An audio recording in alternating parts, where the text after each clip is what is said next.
Yo, what's poppin'? What's poppin'? Welcome to Hot Takes with Chedda Chaz. There's no hand holding. We do it fast and emotion. Please be sure to like, comment, subscribe, hit that bell notification if you haven't already. Shout out to Miller Lite, DraftKings, and Topo Chico. You guys should support them because they support us.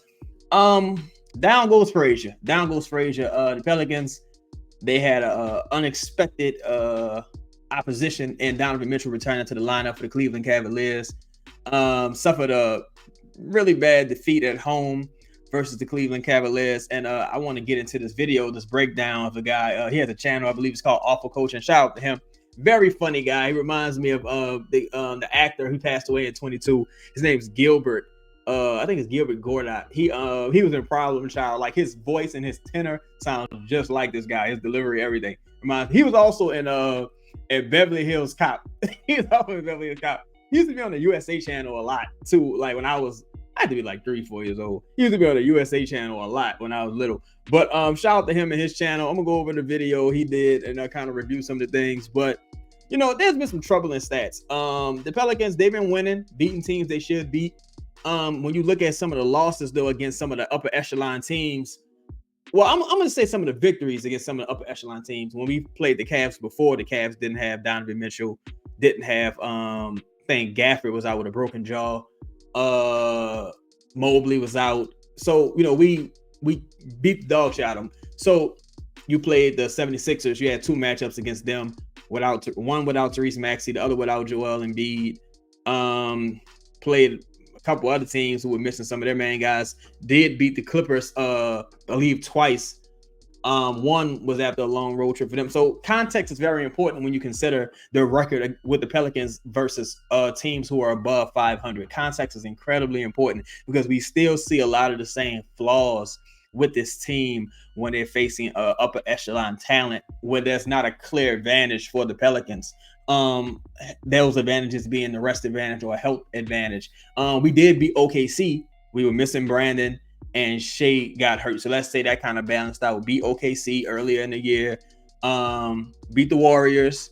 So they have, I don't know if the Warriors are above 500, but they have had some impressive victories against teams that may be playoff teams, but you lost against Dallas with Luka. You lost against Dallas without Luka while healthy, but you beat Dallas without Luka while everyone was out due to an incredible effort by Jonas Valanciunas and Jordan Hawkins. So this team is still an enigma. You never know which Pelicans you're going to get. So let's dive into what bro is talking about here, man. Let me see. Y'all let me know if the audio is jacked up in the comments. I think this is like my second time doing this. I'm just trying it out. Y'all let me know. Brandon Ingram, please guard with urgency. The game just started. Wait. Now, the Pelicans are ranked pretty well defensively. They are. So that is something to be proud of. But, that starting unit still leaves a lot to be desired. I think Brandon Ingram had 25-5, had some really solid defense against Jared Allen, defended admirably. I thought offensively, he had a solid night. But this is Brandon Ingram's 29th game this season with scoring 20 points or less. And he's coming up a game where he just had 7 points. I know some people, they kind of felt like it was a quality game due to his distribution. I didn't think that game against the Hawks was a good Brandon Ingram game personally. I thought he played great in both of those Pacers games. I thought the Hawks game was really bad. All right, so let's get back into it. Pause. Fly underneath this handoff right here, ready to guard. Fly. Where are you going? Stay up and guard. Like, I'd like to hedge this screen, but it doesn't even matter. There's no screen. You're playing so far off. What? All right. So the crazy thing is you see a lot of the deficiencies with Willie Green. Willie Green isn't going to be the Pelicans' equalizer most nights. So what these guys have been able to accomplish really has been due to a lot of injury luck and the talent. The guys like Brandon, like Zion, like Jonas, like CJ before this recent rut kind of just rising to the occasion and, kind of going to bat for themselves because so far Willie Green has not been a great equalizer. And you can see that from when these teams are matched up against higher talent level teams. So even teams like the Bulls, where those guys appear to just have a coaching advantage or just a brand of basketball advantage, you can see Willie Green isn't really evening the odds. Pelicans don't go over this. Herb Jones, when playing away from the ball, I must get in a defensive stance with my feet set so I can get back out. Look at this. You're coming over to help. Look at your feet are going away from where the pass is being made. Oh, Jonas Valanciunas, just guard the ball. Why is Jared Allen going to beat you off the dribble here? Because you gamble once, twice, 3 times. Beat. This is not defense. This is not defense. Why some people spell defense with a C and others with an S? Y'all let me know in the comments. Jam the screener. Use your body, show your hands so Donovan Mitchell isn't pulling. McCollum's meeting Donovan Mitchell on the other side. Motherfuckers, it sounds like he just said, so McCollum isn't pulling Donovan Mitchell's meat. I'm like, let me go listen to this again. I know he didn't say that, so he did it, thankfully. And going under. Dwight was on the team for a second. You go over a handoff. You have no backside help. This could not be easier. Take 2 people on the stands, and they'd score on this. Why is C.J. McCollum in transition backpedaling? Why is C.J. McCollum in transition gambling and backpedaling? Why did that occur? Make it stop. Make it stop. This is not fair to America. No. This is not fair to kids. Yo, what I don't understand is, and this is where you kind of miss a guy like Dyson Daniels, because I hope that Dyson Daniels is able to take over those backup 4 minutes in the future. Larry just, man. I just, at this stage in Larry's career, I just don't see how he's helping you. I don't see what advantage he's realistically giving you over Jonas Valanciunas right now at this stage. Of course, Jonas can't play 48 minutes, but I just don't see how Larry helps you. At this point, I would almost rather have Zeller or just another, maybe JRE at this point. JRE is not much better than Larry. It's just, at this point, Larry's just so bad. I really don't know how he's helping you in this scenario. This is just not fair to anyone. Look at how many people are going to be open because the Pelicans are in drop coverage. So if I hedge and push Karis LeVert out, there's no place for Damian Jones to roll to. None. So you're going to run drop coverage. So Damian Jones' lob's wide open. Georges Niang on a skip pass for 3 is wide open. Take your pick. Clearly, the Pelicans don't work on it. It's this late in the season. Jason Smith was really good at hedging and recovering. Larry Nance, you're guarding the ball, so say it. So Najee Marshall goes to Georges Niang. You're not saying anything. You got 2 people guarding the ball. Pathetic. Pelicans are in a zone. You just know a Willie Green zone is going to be terrible. Jose Alvarado, you obviously need to switch this at the top of the zone and take Darius Garland. Trey Murphy would come up. If a second screen set, he'll switch that. Trey had a really bad game. Trey was really bad last night. CJ as well. I wouldn't want to sprint back if Willie Green was my coach either. I mean, Zion Williamson. Zion, you got to get back. Please. You got to get back. Please sprint back. Why is Damian Jones 20 Zion, steps ahead of you? What is the problem here? The thrill and excitement of March Mania is here, and DraftKings Sportsbook, one of America's top-rated sportsbook apps, is giving new customers a shot to turn $5 into $150 instantly in bonus bets with any college basketball bet. Download the DraftKings Sportsbook app and use code BOOT. New customers can bet $5 to get $150 instantly in bonus bets, only at DraftKings Sportsbook with code BOOT. The crown is yours. Gambling problem? Call 1-800-GAMBLER or visit 1-800-GAMBLER.net. In New York, call 877-8-HOPE-NY or text HOPE-NY 467-369. In Connecticut, help is available for problem gambling. Call 888-789-7777 or visit ccpg.org. Please play responsibly. On behalf of Boot Hill Casino and Resort in Kansas, 21 and over, age varies by jurisdiction. Void in Ontario. Bonus bets expire 168 hours after issuance. See dkng.com/promos for eligibility and deposit restrictions, terms, and responsible gaming resources. Why are there issues? This is not one switch, second screen, 2 switch, done. What is happening? You got a few people switching. Zion's doing what? This is why you must hedge. I cannot let Sam Merrill get in the lane. Sam Merrill was incredible. Have got to I was trying to find ways to trade for Sam Merrill. Pushing him out of the 3-point line. Now I can get in backside help. When you let Sam Merrill walk into the lane, look at that skip pass. It is a straight line drive. The depths of Willie Green's terribleness, the depths of his terribleness are difficult to describe. Really. It's an NBA team, and this is what it looks like. Hedge the screen, please. Right? There's no place for Jared Allen to roll to. What even are the Pelicans doing here? What was that? What was that? What the fuck was First that? of all, Herb Jones leans towards the screen. Second of all, Zion wants to get in the gaps. Good. You got to be there. Your feet have got to be set so you can get out. Herb Jones leaning towards the screen for no reason. Zion not even close to having a chance to get out now.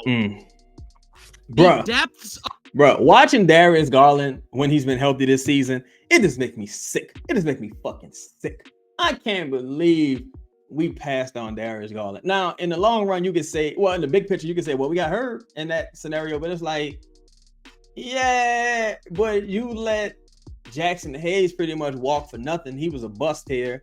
So you traded down from 4 to 8, and you got Null, who ultimately became like CJ, I guess.